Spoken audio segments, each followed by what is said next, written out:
आज हम आपके लिए एक नया टॉपिक कक्षा 10th का एक्सरसाइज 17 केंद्र प्रवृत्ति की माप। आज का जो टॉपिक है हमारा कल्पित माध्यम। लॉकडाउन बढ़ गया है, आप अपने घर पर ही बैठकर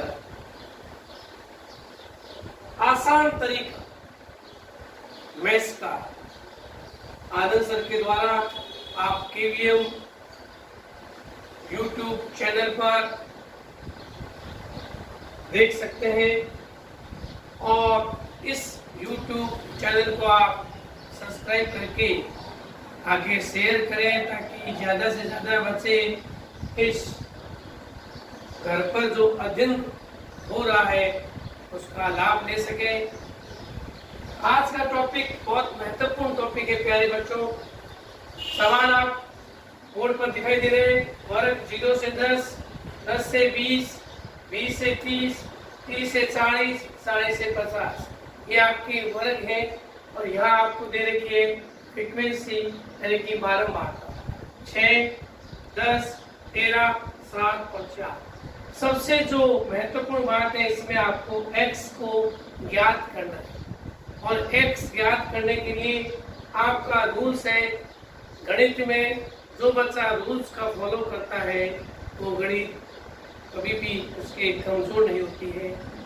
जिस प्रकार आप सड़क पर चलते हुए सड़क के नियमों का पालन करते हैं वैसे ही गणित के नियमों का पालन करें और इस x को निकालने का तरीका फिक्स है। इन दोनों वर्ग अंतराल को जोड़कर या तो आधा कर दो या इसका 2 का भाग दे दो। कैसे?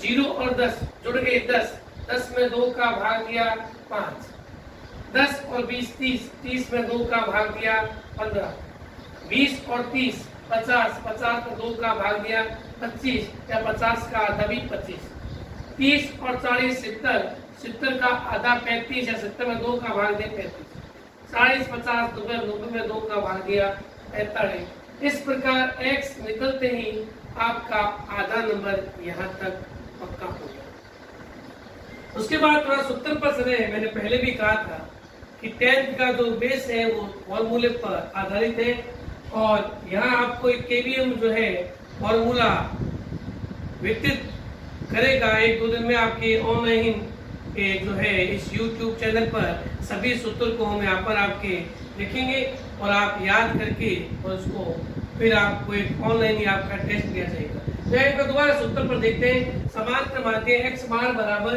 a plus sigma F D upon sigma F. आपको सबसे पहले इसका d ज्ञात करना है और d ज्ञात करने का तरीका है प्यारे बच्चों फिक्स है d बराबर x माइनस a।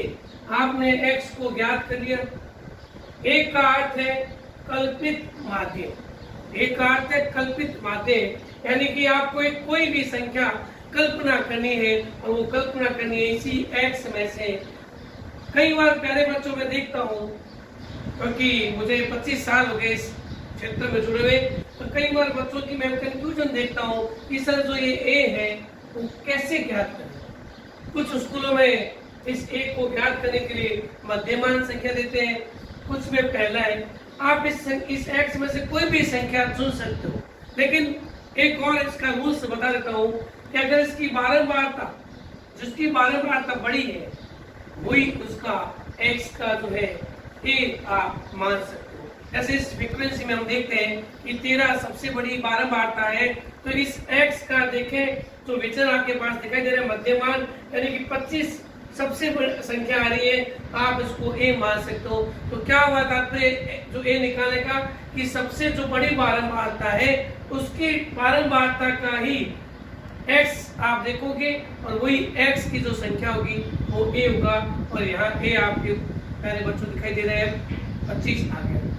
अब हमारे सारणी में जो नया आया पहले x फिर d बराबर x माइनस a।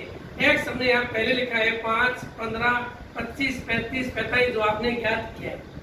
उसके बाद a आपने मान इस x में से निकाल कर और इस एक की जो संख्या है वो फिक्स हो गई, एक का हो गया 25 हो गया, तो यहाँ मैंने सब में से 25 घटा दिया। क्योंकि प्यारे बच्चों यहाँ चिन्ह की बहुत महिमा है गणित में, बड़ी संख्या में से छोटी संख्या जब घटती है तो बड़ी संख्या का चिन्ह आता है। तो -25 में से 5 गया, माइनस का 20, -25 में से 15 गया, माइनस का 10, 25 में से 25 गया 0, 35 में से 25 गया 10। क्योंकि 35 का चिन्ह जो प्लस का है, तो प्लस की संख्या में से जो है बड़ी संख्या में से छोटी संख्या घट गई, तो आप जो है 10 प्लस का है, 45 में से 25 गया 20। पहले बच्चों यहाँ पर दिखाई दे रहे हैं सूत्र में सिग्मा FD। FD का अर्थ है इस दोनों की गुणा करना। F आपने निकाले ये ना, और D आपने यहाँ पर ज्ञात कर लिया। इस F और D की हम क्या करेंगे, गुणा करेंगे। 6 को हमने 20 की गुणा करेंगे 120, क्योंकि यहाँ चिन्ह माइनस का है तो यहाँ माइनस का चिन्ह आ गया। 10 को हमने यहाँ पर 10 की गुणा की, 10 को 10 की गुणा की 100, चिन्ह आया यहाँ माइनस का, क्योंकि ये माइनस का था। 13 को 0 की गुणा करोगे 0, क्योंकि 0 कहते हैं जो मुझसे टकराएगा 0 बन जाएगा, तो हम 13 की 0 की गुणा करेंगे 0। पहले बच्चों 7 को हम 10 की गुणा करेंगे 70, और 4 को 20 की गुणा करेंगे 80। मैंने यहाँ इन दोनों संख्याओं को आपस में जोड़ा है। देखो एक बहुत महत्वपूर्ण बात है, माइनस की संख्या जुड़ी है, माइनस का 120 और माइनस का 100, यानी कि माइनस का 220। और यहाँ आप देखोगे पहले बच्चों 70 और 80 हो गए, 150 हो गए प्लस की।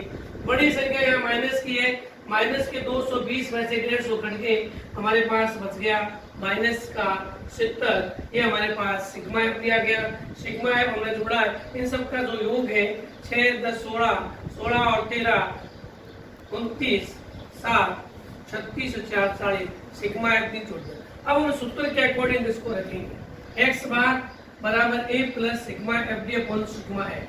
ए आपने पहले बच्चों अभी मैंने कहा था आपने 25 माना है, यहाँ 25 आ गया, plus sigma F D minus का 70/4, 0 से 0 कट गया, -7 में जब हम 4 का भाग देंगे तो पहले बच्चों बहुत ध्यान में रखना है 1.75, क्योंकि यहाँ प्लस है यहाँ माइनस है, प्लस माइनस माइनस, 25 में से 1.75 कट गया, आंसर रह गया इसका 23.25। पहले बच्चों आज हम इस 17वीं एक्सरसाइज का जो है आपके 500 विधियां हमने ज्ञात की हैं।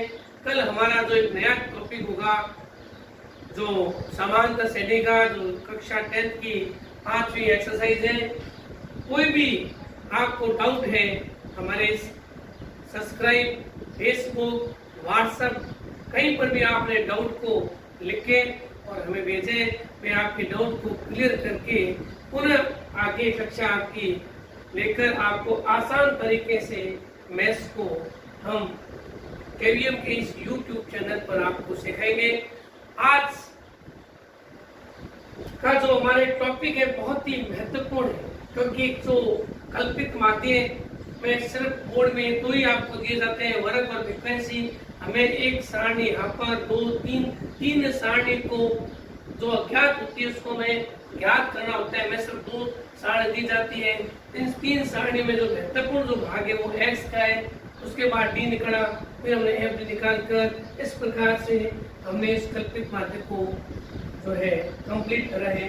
प्यारे बच्चों, मैं पुनः आपसे निवेदन करता हूँ इस केवीएम के इस YouTube चैनल पर आप हमें सब्सक्राइब करें और आगे से आगे जो है जो हम आपके लिए एक आसान तरीका जो ला रहे हैं आप अपने सहपाठियों में से जो है शेयर करें और ज़्यादा से ज़्यादा बच्चे इस चैनल से लाभान्वित हो सके।